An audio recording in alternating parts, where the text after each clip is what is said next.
Assalamualaikum warahmatullahi wabarakatuh. Salam dan bahagia. Selamat datang di Pendidikan Guru Penggerak Angkatan ke-6. Perkenalkan, nama saya Sri Mulyani SPD. Saya mengajar di Sekolah Dasar Negeri 41 Payakumbuh. Saya merupakan calon guru penggerak Angkatan ke-6 yang berasal dari Kota Payakumbuh, Provinsi Sumatera Barat. Pada guru penggerak Angkatan ke-6 ini, saya berasal dari kelas A20 yang dipandu oleh fasilitator Ibu Apianita Tungka SOS dan pengajar praktek Ibu Nikmat Elva MPD. Baiklah, pada kali ini saya akan memuat kesimpulan dan refleksi pengetahuan serta pengalaman saya setelah mempelajari materi tentang pemikiran Ki Hajar Dewantara. Sebelum saya mempelajari tentang pemikiran Ki Hajar Dewantara, saya mengajar hanya terfokus pada pencapaian nilai kognitif peserta didik saja, tanpa memperhatikan keaktifan peserta didik. Yang mendominasi dalam pembelajaran itu adalah saya sendiri. Peserta didik hanya menyimak dan mendengarkan materi yang saya berikan. Dalam mencapai tujuan pembelajaran, saya hanya terfokus kepada pencapaian kriteria ketuntasan minimum atau KKM saja. Saya kurang memahami karakteristik peserta didik, tidak memberikan kebebasan kepada peserta didik dalam pembelajaran.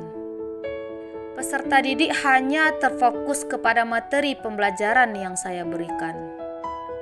Saya menuntut mereka untuk menuntaskan setiap materi pelajaran yang saya berikan, sehingga motivasi mereka kurang dalam pembelajaran.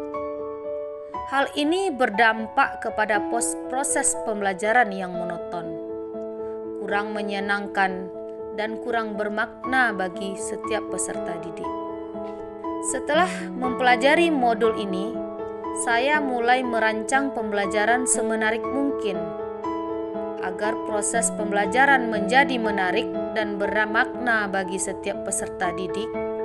Saya mulai mengenali karakteristik setiap peserta didik, memberi ruang kebebasan kepada setiap peserta didik dengan selalu menuntun agar mereka tidak salah arah dan dapat berkembang sesuai dengan kodrat alam dan zaman, yang mana setiap peserta didik memiliki kemampuan dan karakteristik yang berbeda-beda, serta memiliki kebebasan mengembangkan potensi yang dimilikinya.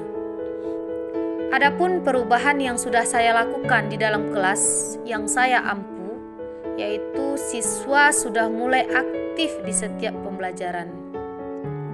Saya mengajarkan peserta didik untuk bekerja sama dengan membuat kelompok-kelompok belajar, di mana dalam kelompok tersebut mereka memiliki kebebasan mengembangkan potensi yang mereka miliki dengan tetap menuntun anak berkembang sesuai dengan kodratnya. Peserta didik mampu mengekspresikan dirinya untuk tampil di depan kelas, menjelaskan materi pembelajaran yang mereka pelajari. Di sini peran saya sebagai seorang guru, yaitu sebagai fasilitator dalam menuntun anak untuk dapat tampil percaya diri di depan kelas tanpa adanya rasa grogi yang berlebihan. Hal ini menandakan bahwa peserta didik sudah mulai mengembangkan kodrat yang dimilikinya. Pembelajaran mulai bermakna dan menyenangkan bagi setiap peserta didik. Hal ini ditandai dengan aktivitas yang menyenangkan. Terbukti anak aktif dalam mengikuti ice breaking di sela-sela pembelajaran. Dalam proses pembelajaran, saya harus memahami karakteristik dan keunikan masing-masing setiap peserta didik. Pendidikan bukan hanya menanamkan konsep materi kognitif saja, namun perlu memahami nilai-nilai kebudayaan. Memahami kodrat alam seorang anak adalah bermain.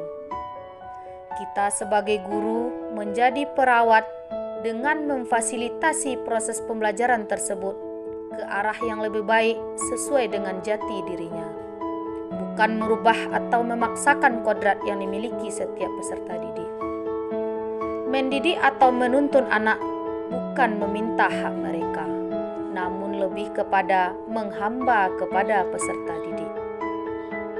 Harapan saya, setelah saya memahami pemikiran Ki Hajar Dewantara, saya bisa mengajak ekosistem sekolah, teman-teman sejawat di sekolah saya untuk bisa mengikuti dan memahami pemikiran Ki Hajar Dewantara ini.